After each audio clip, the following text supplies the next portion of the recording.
Saluton, kai bonvenon al nova eldono de legado el mia vercaro.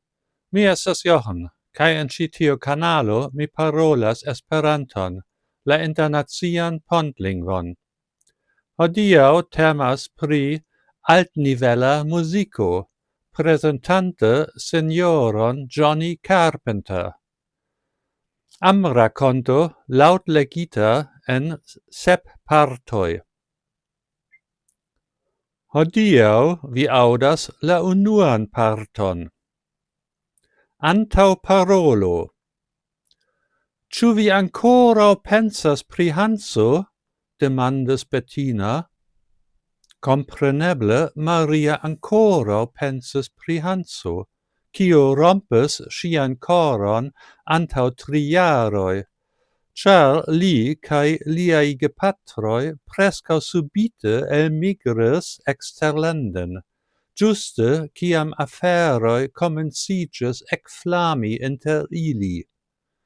Tuj kiam ŝi fariĝis 14-jara, Maria havis vere fortan enamiĝon por la unua kaj sola fojo en sia vivo, kaj tuj poste la sorto disigis ilin. Ne ke ŝi estis la sola, kiu suferis, ĉar Bettina verŝajne suferis same, kaj tute ne estis certe, kiu el ili venkos en la konkurso, aŭ ĉu iu el ili venkos. Cetere, dekoj da aliaj knabinoj verŝajne funebris, kiam Hanso malaperis el la sceno, inkluzive de Dalia, kun kiu Maria kaj Bettina nun estis en la matematika fako de la altnivela mezlernejo. Ĉiuj aliaj knabinoj elektis la lingvan branĉon, kune kun la plej multaj knaboj. La matematikistoj estis nur glora malgranda rondo. Hanso certe estos unu el ili, ĉar li simple brilis en ĉiu, kiu rilatis al logiko kaj mensludoj. Krome li estis pure vigla en ĉiuj aliaj fakoj kaj talenta muzikisto. Finfine, tio estis ankaŭ la kialo de lia granda sekvantaro inter la studentoj, ĉar li jam fondis bandon, kiam li estis 12-jaraĝa, kune kun kelkaj knaboj, kiu nun estis tie lastjare, kaj diplomiĝos la venontan printempon. La bando ankoraŭ ludis ĉe ĉiuj lernejaj festoj, sed sen Hanso la sono estas nur duone tiom bona. Tio ankoraŭ okazas, Maria konfesis singarde. Kial vi demandas? Panjo diras, ke al ni aliĝos nova studento post la someraj ferioj, knabo el Aŭstralio, kiu volas akiri sian altlernejan diplomon ĉi tie. Ĉu tio ne povas esti Hanso? La patrino de Bettina estis instruistino ĉe la sama mezlernejo kaj ĉiam aŭdis la plej novajn klaĉojn rilate al la instituto. Tio estas absurda, Bettina.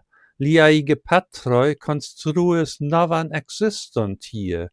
Ili ne intencas rezigni ĉion kaj reveni nur por ke ilia filo ricevu sian altlernejan diplomon ĉi tie. Maria interrompis. Fine ili ne interesiĝis pri la fakto, ke li preferos resti ĉi tie. Laŭ mia scio ankaŭ ne estis mencio pri gepatroj, sed kompreneble vi pravas, Maria. estas tre neverŝajne, ke la studento el Aŭstralio estas Hanso. Multaj homoj verŝajne volas, ke Hanso revenu, precipe ĉar li ĉiam diris tiam, ke li volas edziĝi al unu el siaj samklasaninoj. Kvankam li uzis la terminon samklasanino tre malavare, se vi memoras. La knabinoj estis bonvenaj veni el najbaraj jaroj, kondiĉe ke ili volis kisi kaj karesi lin. Jes, Hanso certe ne maltrafis ŝancojn, Maria devis konfesi tion.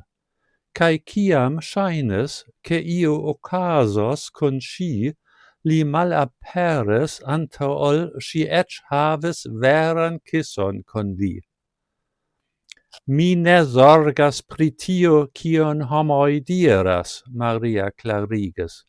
Mi kredos ĝin nur tiam, kiam mi vidos ĝin. Bone, jen ĉio por hodiaŭ.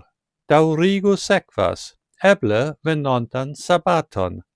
Dankon pro via pacienco, kaj ĝis la revido.